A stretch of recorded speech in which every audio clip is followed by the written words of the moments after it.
السلام علیکم۔ جن کا پہرا، آج کی ایک اور ہارر کہانی۔ یہ کہانی شمائلہ اور تابش کے ارد گرد گھومتی ہے۔ آئیے سنتے ہیں۔ شمائلہ جو اپنی نانی کے گھر بچپن سے ہی رہا کرتی تھی، عمر کے 16ویں پڑاؤ میں اسے اب گاؤں اپنی امی کے پاس واپس جانا تھا۔ وہ نہ چاہتے ہوئے بھی پیر پٹکتی، روتی، چیختی، چلاتی کہ نانی اماں مجھے خود سے جدا نہ کریں، لیکن نانی نے بولا کہ اب تیری ماں بیوہ ہو گئی ہے اور اب تو اپنی عمر کا باقی حصہ وہیں گزارے گی۔ کیا مطلب اماں؟ میری شادی نہیں ہوگی؟ شادی بھی ہو ہی جائے گی، ڈھونڈ لیں گے کوئی گھر داماد تیرے لیے بھی۔ شمائلہ کے ابو کے انتقال کو بھی 40 روز بھی نہ گزرے تھے اور شمائلہ کو نہ چاہتے ہوئے بھی اب نانی کے گھر کی عیاشیاں چھوڑ کر اب اپنی اماں کے غریب گھر میں باقی کی زندگی گزارنے جانا تھا۔ شمائلہ کے ابا چوکی دار تھے، جیسے تیسے گزر بسر ہو رہی تھی۔ کچا اور ٹوٹا مکان تھا، وہ پرکھوں کی نشانی، لہٰذا ابا بھی اسی گھر میں چل بسے۔ اولاد صرف ایک ہی تھی اور وہ تھی شمائلہ، اور اسے بھی نانی نے پیدا ہوتے ہی گود لے لیا تھا تاکہ ان کے سر زیادہ بوجھ نہ پڑے۔ اسی مہنگائی اور بوجھ کے چلتے انہوں نے اور اولاد نہ کی تھی کہ ہم کیسے گزارا کریں گے۔ ان کے ابا نے بہت ہی زیادہ لاڈوں بھری زندگی اپنے گھر میں گزاری تھی۔ شادی ہوتے ہی جیسے ہی کمانے کا دورانیہ شروع ہوا، وہ ہار مان گیا، کیونکہ نہ وہ پڑھا لکھا تھا اور نہ وہ کمانا جانتا تھا۔ ابا کا چھوٹا موٹا کھیت تھا جس سے گزر بسر ہو جاتی تھی، اور مہنگائی کے چلتے وہ کھیت بھی ایک روز شمائلہ کے ابا نے بیچ دیا اور پھر گاؤں کا چھوٹا موٹا چوکی دارا کر کے گزارا کرتا رہا، یہاں تک کہ خالق حقیقی سے جا ملا۔ شمائلہ کا آج امی کے گھر پہلا دن تھا۔ وہ اپنی امی سے اس طریقے سے پیش نہ آئی جس طریقے سے کہ وہ ڈیزرو کرتی تھیں۔ وہ گاؤں کے چھوٹے موٹے کپڑے سی کر گزارا کر رہی تھیں، بیوگی کے چلتے ابھی وہ عدت میں ہی بیٹھی تھیں، اور نانی گھر پر آ کر ان کے گھر میں راشن اور شمائلہ دونوں کو ہی دے گئی تھیں، اور یہ کہہ گئی تھیں کہ چند دنوں بعد دوبارہ چکر لگائیں گی۔ نانی صاحب حیثیت تھیں، بس وہ یہ چاہ رہی تھیں کہ اب شمائلہ اپنی اصلی حقیقت پہچانے۔ وہ کسی طریقے سے دور نہ تھیں۔ شمائلہ کی امی کی عمر اتنی زیادہ تو نہ تھی، لیکن بیوہ ہونا آسان نہیں۔ کچھ دن گزرے تھے کہ محلے کا ایک لڑکا جس کا نام تابش تھا کہ اس نے شمائلہ کو اپنے جال میں پھنسانا شروع کر دیا، اور یہی نہیں، گاؤں کے کافی لوگ شمائلہ کے خوبصورتی سے بہت ہی زیادہ دل برداشتہ ہو رہے تھے۔ ہر لڑکا یہ چاہتا تھا کہ وہ شمائلہ سے اپنی سیٹنگ کر لے، اور شمائلہ عجیب و غریب شخصیت کی مالک تھی۔ جس لڑکے کو دیکھتی اسی کو دیکھ کر مسکرانا شروع کر دیتی۔ اس کے اندر شرم و حیا نام کی کوئی چیز نہ تھی۔ نانی نے اس کی پرورش ہی اتنی بے باک کی تھی، اس کے اندر شرم، لحاظ یا شرمانا ایسا کچھ بھی نہ تھا۔ جہاں دل کرتا لڑکوں سے بات کرنے کھڑی ہو جاتی، جس دکان پر جاتی کافی ٹائم گزار کر دکاندار سے فری ہو کر گھر آتی، اور دکاندار ایک کے بجائے دو سامان اس کے ساتھ کر دیتا۔ تابش اور شمائلہ میں قربت بڑھ رہی تھی۔ جب بھی شمائلہ سامان کے لیے باہر نکلتی، تابش کو پتہ نہیں کیسے پتہ چل جاتا تھا، اور وہ اس کے پیچھے پیچھے بیچ راستے میں انتظار کرتا، اور پھر دونوں نگاہوں میں اشارہ کرتے ہوئے کھیتوں میں جا گھستے۔ کافی وقت ساتھ گزارتے، فضول کی باتیں۔ اب تو شمائلہ نے تابش سے کہنا شروع کر دیا تھا، تم شادی کے لیے رشتہ کب بھیج رہے ہو؟ تو وہیں پر تابش کہتا، ابھی تو میری میٹرک بھی نہیں ہوئی ہے، اور میں گھر میں سب سے بڑا ہوں۔ پیچھے گھر میں 8 بہن بھائی اور ہیں، لائن لگی پڑی ہے میرے گھر میں، تو دونوں میں اچھی خاصی منہ ماری ہو جاتی۔ اور پھر شمائلہ کہتی، اب تم اپنا رستہ ناپتے ہوئے نظر آؤ، آئندہ کبھی مجھے دکھائی نہ دینا، میرے لیے لڑکوں کی کمی نہیں۔ یہ کہہ کر اس نے بھی تابش کو ہری جھنڈی دکھا دی تھی۔ تابش جو اندر ہی اندر جل کر رہ گیا تھا، اس نے شمائلہ کو سبق سکھانے کی ٹھانی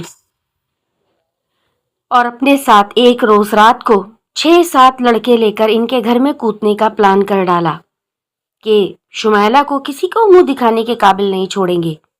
میں اندر کودوں گا اور باہر سے تم لوگ دروازہ بجا دینا، اور اس طریقے سے شمائلہ خوب بدنام ہو جائے گی۔ یہ ہوتی کون ہے مجھے برا بھلا کہنے والی؟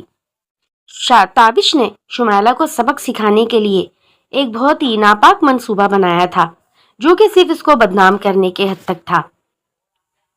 شمائلہ کی ماں کی سادگی اور سچائی پورا گاؤں جانتا تھا کہ بہت سیدھی اور سچی عورت ہے، اور وہیں پر شمائلہ نے گاؤں میں آ کر ایک الگ ہی تھاک بٹھا دی تھی۔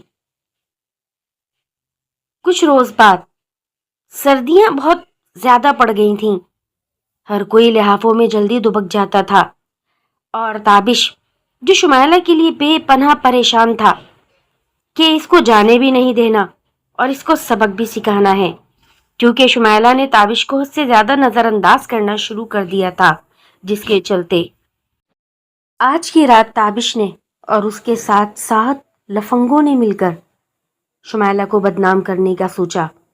اور رات کا تقریباً 1:30 بجا تھا جب یہ 8 کے 8 کھیت کے ساتھ منسلک اس کے کچے مکان میں اس کی عزت دار کرنے کے لیے جا رہے تھے۔ تابش حد سے زیادہ غصے میں آ چکا تھا، کیونکہ شمائلہ نے اس کے ساتھ کیا ہی ایسا تھا۔ اس کی بدتمیزی کو اس سے زیادہ سبق اور کیا سکھایا جا سکتا تھا؟ آج کتے کچھ زیادہ ہی گلی میں منڈلا رہے تھے۔ ان کو کتوں سے ڈرنا لگتا تھا، چونکہ وہ گاؤں کے انتہائی آوارہ کتے تھے۔ آگے نکل شرفو، تو کیا کر رہا ہے؟ شیدی کو بھی پکڑ لے، دیکھ قریب قریب کوئی ہے تو نہیں۔ ماحول کا بہت ہی باریکی سے جائزہ لیا گیا۔ جیسے ہی تابش چند قدم آگے چلا، اس نے دیکھا کہ 2 بوڑھے آدمی کرسی بچھا کر شمائلہ کی امی کے دروازے کے باہر بیٹھے ہیں۔ ایک حقہ پی رہا تھا اور دوسرا تسبیح پڑھ رہا تھا۔ دونوں بزرگ تھے۔